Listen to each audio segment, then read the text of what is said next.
Feminism: Why Misbehaved Women Are Feared in Society. We are very much so out of tuned with the actual definition and the root of which this word and what it is trying to say.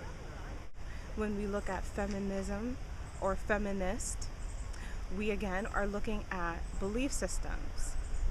So ist, isms, these ist is of one who participates and believes. Ism is the belief system. We are looking at the belief systems of feminine principles. We're looking at the one who takes actions for the feminine. The complexity behind the word is that the history of feminism has been constructed towards the political system. It is very much so tied to politics. And so one can be for it because they desire to be seen as an equal in the world and in the political world, in the job systems, in their careers. They want to be seen as equal. So they fight for equal wages, they fight for equal rights within the political system. Truthers or conspiracy theorists will conspire ideas that the feminist movement itself has an ulterior agenda, and that is because of their research into the political system itself. So the word and the idea behind the word has been butchered because of its ties to the political system. The system that was created, that we fight so much for this equality, is the system that was created to keep you down.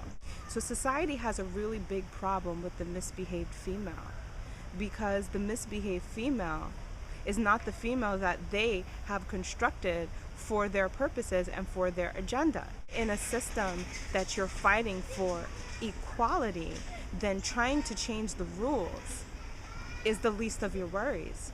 The real problem is changing the belief systems of those that are a part of it. As much as equality is what you desire, when you are trying to go against the system and change the system, you will be seen as misbehaved. And so you are now in an even deeper situation because you are trying to change the laws instead of the belief systems.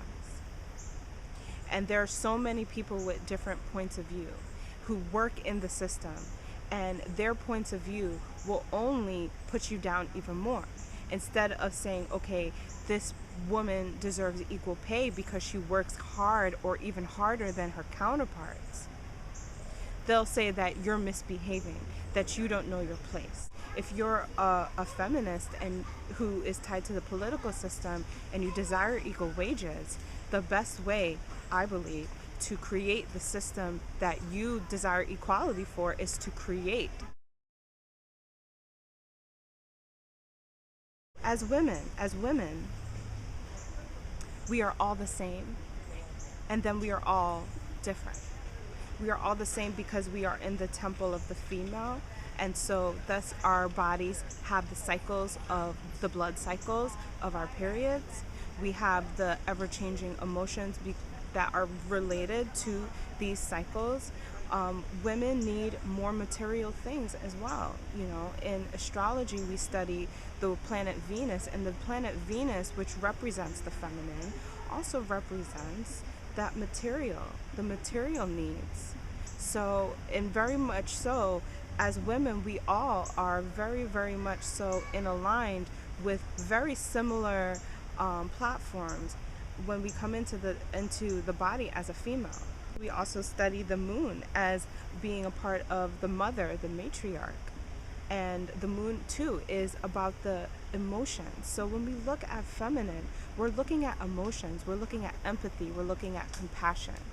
When we're looking at the feminine, we're looking at nurturing, we're looking at the collective, versus the I am, which is the opposite of the collective. So feminine principles and the idea of the divine feminine is completely lost in our society because we desire so much for feminine principles to tie into the political system.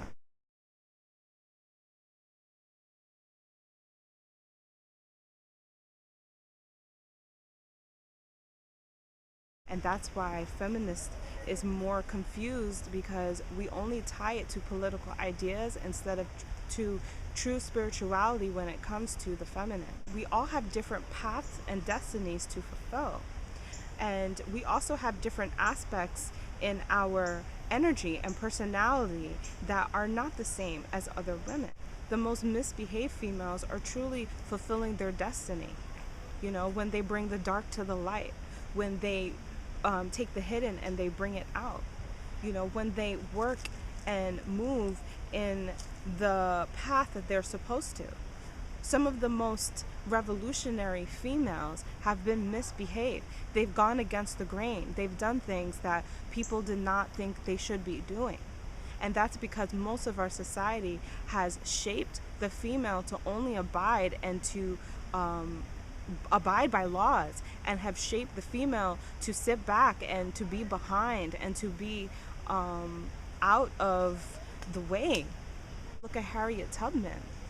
You know, Harriet Tubman, if she stood out of the way, what would she have not been able to accomplish? She had to go for what it is that she believed in. You know, I myself am a female, you know, but in a lot of ways do not match the societal ideas of what female is. You know, if you look at, let's going back to astrology, if you look at my chart, my Mercury, the sign of communication, writing, words, is in the sign of Aries, a fiery, dominant, independent sign. You know, and right now, Uranus, the sign of rebellion and against the grain, and the unique authenticity of yourself is going through the sign of Aries. So my communication with others is getting this extreme boost of rebellion, the I am identity. And this is what I mean when I say that we are the same and we are different, because we are the same in that we have these female temples and our cycles. We have the cycles of the female when it comes to our blood cycles, but then we also have the different aspects of us, the way that we communicate, the way that we love, the way that we move in this world.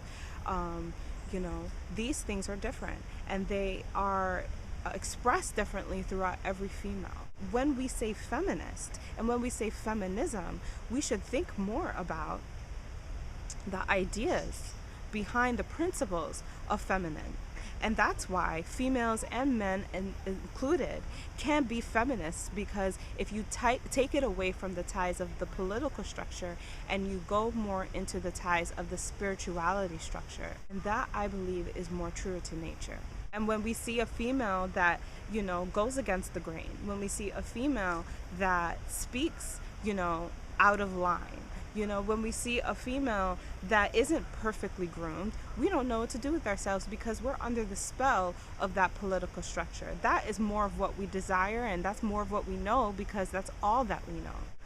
I would say that you don't have to hate the feminist. You know, the feminist has to love herself. And I would like to refer you to one of my blogs called The Feminist versus Her Female Divinity.